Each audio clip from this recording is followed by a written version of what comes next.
Saya selalu anggap bahwa kebebasan itu nggak boleh sedikit pun ditukar tambahkan dengan apapun pada pemerintah. Kata Albert Camus, freedom is not a gift from a state or a leader, but a possession to be won every day by the effort of its union of all. Kebebasan itu bukan hadiah dari negara, tapi hak yang mesti diperjuangkan setiap hari oleh setiap orang dengan cara sendiri dan dengan usaha bersama. Terima kasih.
Bahkan presiden menyebar hoax itu dari sudut pandang definisi itu. Pak Jokowi bilang jangan membaca Jokowi undercover, dianggap itu hoax. Tentu kita bisa bikin semacam simulasi dari mana Pak Jokowi tahu. Kalau ada wartawan tanya dia akan bilang kata Pak Tito Polri. Pak Tito rektor UI atau rektor IPB itu. Loh, itu buku itu nggak pernah dilarang. Kalau dilarang, dasarnya apa? Berbahaya secara ideologis. Yang ada di publik adalah buku itu tidak ilmiah. Yang mesti menentukan ilmiah tidaknya itu adalah saya akademisi. Jadi Anda lihat paradoksnya itu. Sesuatu disebut tidak ilmiah, tapi dilarang diputuskan status ilmiahnya di kampus. Jadi rejim itu, kalau dia terus-menerus mengendalikan kebenaran, artinya ada kebohongan yang tidak disembunyikan. Devil's advocate. Itu sama dengan mengatakan bahwa iblis tidak pernah berbohong. Iblis memang tidak pernah berbohong. Dia hanya menguji orang supaya kebenaran kita itu terus-menerus terpelihara. Orde Baru, dulu yang namanya Jenkins Papers, Soeharto and his General, itu dianggap sebagai hoax. Sebelumnya ada Cornell Papers, juga dianggap sebagai hoax itu. Belakangan ada Panama Papers, juga dianggap sebagai hoax itu. Tetapi fungsinya adalah mengingatkan ada yang disembunyikan oleh rezim. Sekarang kita punya KUHP yang mengatur tentang fitnah segala macam itu. Tapi pemerintah ingin lebih dari itu, yaitu mengatur cara orang berpendapat. Itu bibit dari totalitarianisme. Tentu Anda nggak bisa bayangin totaliter pakai tentara, pakai polisi.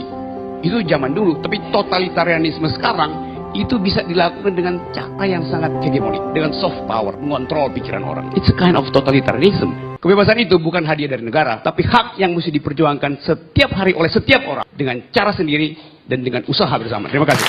Dulu di zaman Yunani, dalam mitologi Yunani ada seorang raja yang dianggap sebagai raja yang bijaksana. Karena setiap malam dia undang satu warganya tidur di ranjang emasnya. Malam-malam si raja ngintip, kalau rakyatnya tubuhnya lebih panjang dari ranjang emas si raja, digergaji kakinya. Kalau lebih pendek ditarik supaya fit and proper, pas panjangnya dengan panjang raja tuh. Jadi dia layani publik itu, tetapi dengan ukurannya sendiri, dan kebenaran semacam itu yang disebut sebagai gejala awal otoritarianisme.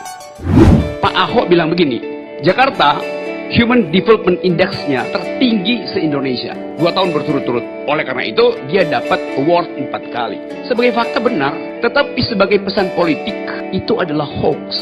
Karena nggak ada gunanya menyebut itu. Karena dari 10 tahun lalu, 12 tahun lalu, Jakarta selalu di atas memang. Karena ibu kota dengan APBN 70 triliun.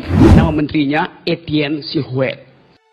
Ya, hoax ini dari zaman dulu jalan. Saya kasih contoh cepet-cepet. Dulu di Prancis ada seorang pemimpin, menteri. Dia itu setiap hari bilang, Prancis nggak ada masalah, kita punya banyak uang. Tapi besoknya dia keliling, majakin rakyat. Bahkan pintu rumah yang kelihatan agak mewah dipajakin itu. Pajak pintu rumah itu, ya bayangin. Jadi dia berbohong terus setiap hari. Saking keselnya orang, rakyat Prancis, si menteri itu kalau digambarkan di media massa, di pers, cuman digambarin hitam putihnya aja tuh. Nggak pernah mukanya. Orang kesel jadi dibikin hitam putih. Bentuknya siluet. Jadi dari nama menteri itu dibuatkan meme yang mengolok-olok. Saya nggak tahu siapa yang akan kita jadikan siluet hari ini nih dalam pembicaraan semacam ini. Menteri kah? Atau dia di tingkat lebih di atas lagi tuh?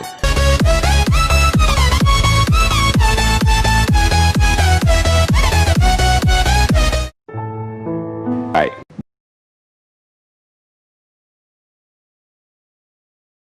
Pas yang berpikir, makasih, mengeluarkan dalilnya, yaitu ingin mengganti pemerintah itu. Nah, kita hari ini dipanaskan oleh politik justru karena gak ada kejelasan apa sebetulnya yang sedang dipertengkarkan itu. Saya tertarik keterangan dari Ibu Megawati beberapa hari lalu yang secara otoritatif mengatakan bahwa kader partai itu adalah petugas partai. Apakah Ibu Megawati benar-benar mengucapkan pikirannya pada waktu itu sebagai dalil politik atau sebagai ekspresi dari semacam arogansi untuk mengatur itu? Gak pernah ada keterangan tentang itu, sehingga orang berapa apa yang terjadi sebetulnya itu. Presiden adalah petugas partai. Presiden adalah petugas partai. Petugas partai.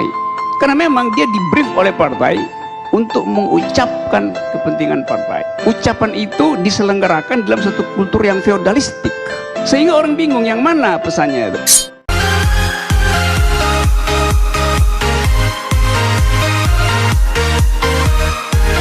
Apakah Tuhan berdaulat di NKRI? Tidak. Sepertinya ada banyak racun di tubuh Republik ini. Dan racunnya itu justru karena obatnya kebanyakan. Karena kita memilih kedaulatan rakyat, final itu. Tetapi memori kita sebagai manusia budaya tidak mungkin dihentikan dengan dalil konstitusi itu. Seharusnya ada semacam public address dari presiden. Akibatnya seluruh peristilahan publik dilecehkan dengan tuduhan-tuduhan ideologis. Kalau saya bilang saya seorang liberal, orang akan bilang Anda nggak bertuhan ya. Lo istilah liberal itu nggak ada urusan dengan bertuhan tidak bertuhan. Kalau saya bilang saya seorang sekuler, berarti Anda ateis. Seorang sekuler adalah orang yang bisa sangat bertuhan karena dia bisa bedain antara niat masuk surga dan berbuat baik di dunia itu. Tapi karena pembicaraan itu selalu diarahkan untuk soal-soal yang penuh sentimen, maka argumen untuk menghasilkan percakapan publik tidak terjadi. Bisa nggak negara ini berubah? Bisa. Lo konstitusi bilang untuk mengubah diri saya ada syarat-syaratnya. Saya bayangin misalnya kalau di Monas ada spanduk kecil aja, bunyinya misalnya 2019 Jokowi Habib Rizik. Nggak ada nih ribut-ribut.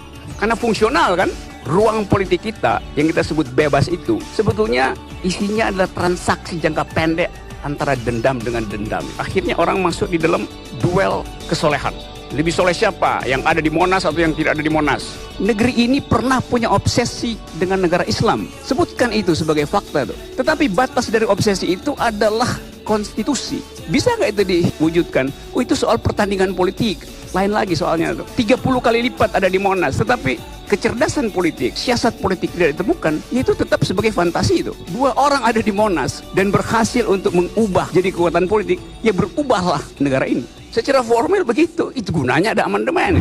Kita terlalu norak dengan soal-soal yang fantasizing semacam itu. Saya butuh seorang yang punya keahlian statesmanship dan bukan sekedar craftsmanship itu. Seorang yang paham tentang cara merekat furniture negara dan bukan sekedar merekat mebel yang rusak. Terima kasih. 212 perlukah dikritik? Bukan perlu ada, tapi perlukah dikritik? Oke, perlukah pertanyaan itu diajukan? Ada institusi-institusi negara yang mengalami keretakan awal. Dan presiden, kepala negara, harus merekat itu bukan dengan Aika Aibon, tapi dengan konstitusi. Berarti harus ada pemahaman yang mendalam tentang fungsi konstitusi dalam merekat persatuan dan kesatuan ini.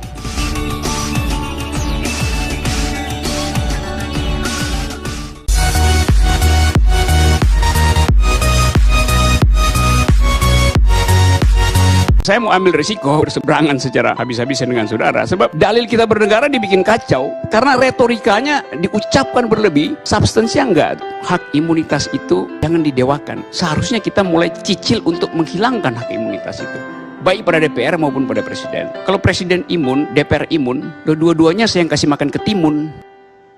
Dalam bahasa Inggris namanya watchdog gitu. Tapi kalau saya terjemahin nanti orang marah tuh. Anjing penjaga, mengawasi. Isi dari kedaulatan itu adalah perintah untuk menyelenggarakan keadilan. Kayak itu disebut DPR adalah watchdog. Watchdog terhadap siapa? Ya terhadap pemerintah, terhadap eksekutif. Anggota DPR saya utus ke parlemen untuk me-watch pemerintah. Supaya dia supaya dia menggonggongi pemerintah. Itu namanya pengawasan. Sekarang MD3 itu, dia menggonggongi saya. Kan ajaib kan? Gua suruh lu gonggongin pemerintah, malah lu gonggongi tuan lu. Kan itu logikanya di mana tuh? Produk DPR itu KW12. Nggak ada mutunya tuh. Logikanya nggak nyampe, ditambal pakai logistik. Ini lelucon paling indah yang pernah dibikin oleh DPR. Kita lihat asal-usul dari konsep yang disebut sebagai etika parlementarian. Itu yang tidak diajarkan di dalam partai politik. Sehingga orang yang datang ke parlemen itu datang dengan otak kosong tentang parliamentarian ethics itu. Akibatnya penyusunan undang-undang itu sekedar didasarkan pada transaksi kepentingan pragmatik. Bukan konsep yang basisnya konstitusi itu. Sebab DPR itu diminta untuk menghasilkan produk yang betul-betul koheren, masuk akal, berguna, jangka panjang. Karena kedaulatan tidak diserahkan total habis-habisan ke DPR. Kita memang lagi berupaya untuk menghasilkan DPR yang bermutu. Kalau disebut transisi demokrasi adalah dua gerak keluar dari otoritarianisme dan gerak masuk ke demokrasi itu. Nah, kita baru pada tahap gerak pertama, keluar dari, belum masuk ke. Karena itu tadi mental orde baru masih menyusup, carry over ke dalam sistem parlemen sekarang.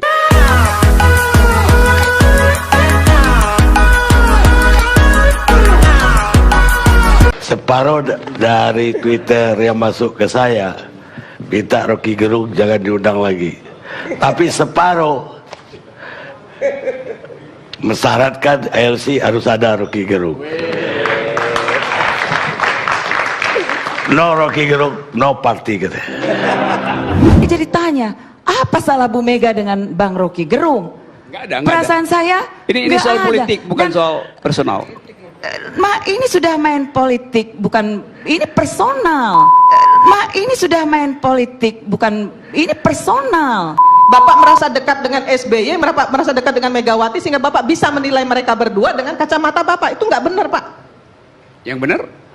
Ya, yang benar itu Bapak bersikap fair. Bersikap fair artinya pro Jokowi? Oh, enggak. Oh, oke. Enggak. Thanks. Maaf ya. Tapi bagi kami, threshold itu tetap penting sebagai upaya untuk mengucapkan ulang konstitusi yang benar itu. Dulu dianggap itu sebagai upaya untuk meloloskan pihak lain. Sekarang buktinya, pihak SBY dan Prabowo tidak lagi peduli pada soal itu. Dia udah bikin koalisi, apa gunanya threshold itu? Jadi itu adalah kutukan terhadap pemerintah sendiri karena berupaya untuk mengefisienkan politik, berupaya untuk ada calon tunggal dan mengancam secara konstitusional pihak yang lain. Sekarang dia terjebak di situ. Bayangkan dua.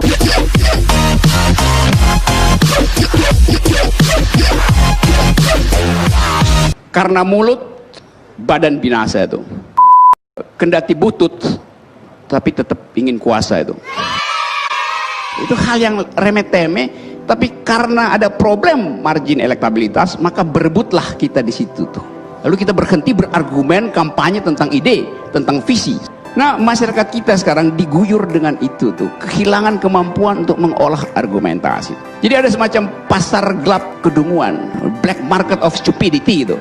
Pak Jokowi terus-menerus bicara tentang upaya untuk membawa Indonesia masuk ke tahap industri 4.0.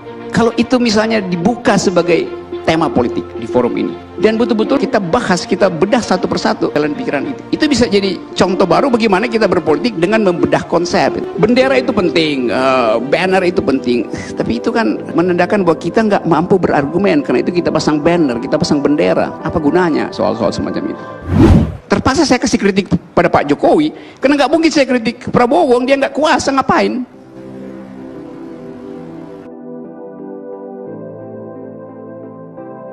Ya jangan terlalu baper lah dalam menghadapi gejala semacam ini. Itu pentingnya ada pihak ketiga yang duduk untuk jadi semacam devil's advocate, menguji oposisi, menguji petahana. Karena itu saya dorong sebetulnya politisi itu datang ke kampus. Kalau punya otak, biarkan kampus yang periksa otakmu itu. Jangan minta diperiksa oleh rakyat awam yang bisa dibohongi tiap hari. Jadi kembalikan sifat intelektual dalam politik Indonesia, karena negeri ini didirikan oleh pikiran bermutu. Dan sekarang pikiran bermutu itu diambil alih oleh para demagog yang sekedar berupaya untuk mencari margin elektabilitas. Yang kita perlukan adalah gagasan besar yang bisa memastikan bahwa negeri ini akan tumbuh dengan akal pikiran yang baik. Terima kasih.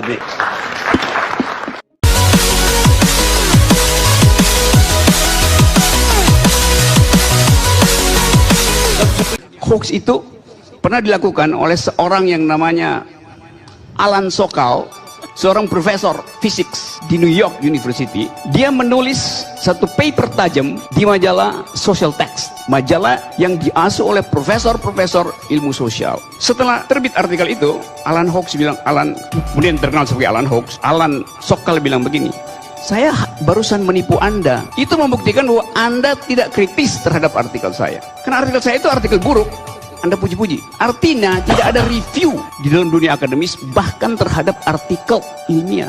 Apalagi di dunia politik, nggak ada review. Buat literasi, hentikan indoktrinasi itu. Pemerintah telah bekerja keras untuk memakmurkan rakyat. Headline pertama. Headline kedua, orang miskin bertambah, kata BPS. Yang mana yang hoax? Nggak mungkin dua-duanya benar.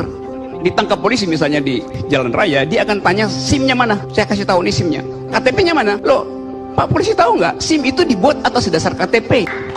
Saya kritik pemerintah, akan dibilang begini, sebaiknya Anda berkaca diri dulu, lihat Anda sendiri sebelum mengkritik pemerintah. Loh, pemerintah kalau dikritik itu urusan publik, kesalahan saya urusan privat. Jadi publik intelektual kita tidak dirangsang untuk berpikir sebaliknya. Ingin literasi, tapi justru indoktrinasi yang dilakukan. Dan negara nggak menyelenggarakan politik akal sehat, sehingga kita bereaksi lebih cepat dengan kemarahan daripada dengan akal. Negeri ini dibikin tegang karena kita nggak mampu membuat metafor. Kita nggak pernah mampu menghumorkan, memparodikan, membuat satire. Jadi kalau ditanya apa solusinya, gampang. Naikkan IQ Anda dan hoax akan turun. Terima kasih.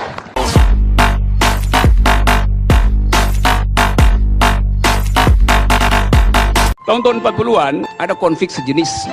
Ada seorang India beragama Muslim, sudah 5 hari dia di rumahnya, nggak bisa keluar karena ada mayoritas Hindu yang sedang mempersekusi minoritas Muslim. Ini keluarga miskin. Dia keluar rumah untuk membeli susu bayinya dan dia di Uber, terbunuhlah dia. Pertanyaan saya, apakah dia tewas karena dia Muslim atau karena dia miskin? Kalau dia kaya, dia bisa pakai helikopter untuk pergi beli susu ke Plaza Indonesia karena dia punya uang. Tapi karena dia nggak punya uang, dia meninggal di situ. Jadi kita berpikir ulang, apa social origins dari kekerasan. Tiap kali ada masalah, lihat Pancasila itu. Padahal yang terjadi adalah sebaliknya tuh. Kita tidak mempraktekkan ketuhanan yang Maha Esa sebetulnya. Nah itu saya selalu usulkan, sebaiknya diganti sila pertama itu interpretasinya atau wordingnya tuh. Ketuhanan yang adil dan beradab, mestinya begitu. Dan sila kemanusiaan ganti aja, kemanusiaan yang Maha Esa. Karena itu yang tidak kita punya itu. Buat orang miskin, hidup itu adalah tragedi. Buat yang berkuasa, hidup adalah komedi itu. Apa itu kegiatan sosial? Coba kita lihat sedikit istilah-istilah yang ada. Kalau itu kegiatan filantropis, maka dia tidak boleh dipamerkan di ruang publik, karena itu menyangkut kejujuran orang untuk membantu manusia. Benar tadi, datangi si miskin itu, diam-diam, kalau bisa jangan dia tahu siapa yang memberi. Itu yang terjadi kemarin di Monas adalah bahwa tampilan politisnya terlalu terlihat. Saya terangkan tanpa menjawab saudara, karena itu keluh kesah. Kita anggap aja itu semacam jedah dari orang yang frustrasi karena elektabilitas turun. Penyelenggara ini adalah gagalnya sosial. Masa hal yang sederhana itu juga nggak bisa paham? Ya, Anda juga jangan ditujukan ke dia itu, cepat ada ke publik.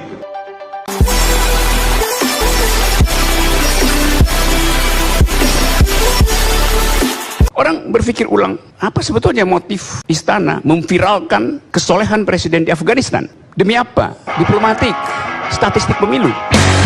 yaitu ini adalah semacam persiapan Republik sedang hamil tua, isu hantu komunis diucapkan di situ. Lalu dikaitkan lagi dengan, ya kan memang dari awal ada semacam persekusi terhadap ulama itu. Ada surplus kebenaran di pihak penguasa untuk meyakinkan bahwa hanya kami yang Pancasila, yang lain adalah berbahaya itu. Jadi kalau disebut ada orang gila, semua manusia itu punya potensi untuk jadi gila itu. Problemnya adalah upload nggak kegilaan itu. Jadi gila itu adalah hak asasi manusia. Kebenaran akademis ditentukan oleh Menteri Dalam Negeri. Apa nggak gila tuh? Kita anggap Menteri Dalam Ngeri kalau salah baca tuh. Jadi kalau ada orang gila beroperasi, pasti ada orang yang lebih gila lagi yang mengendalikan orang gila itu.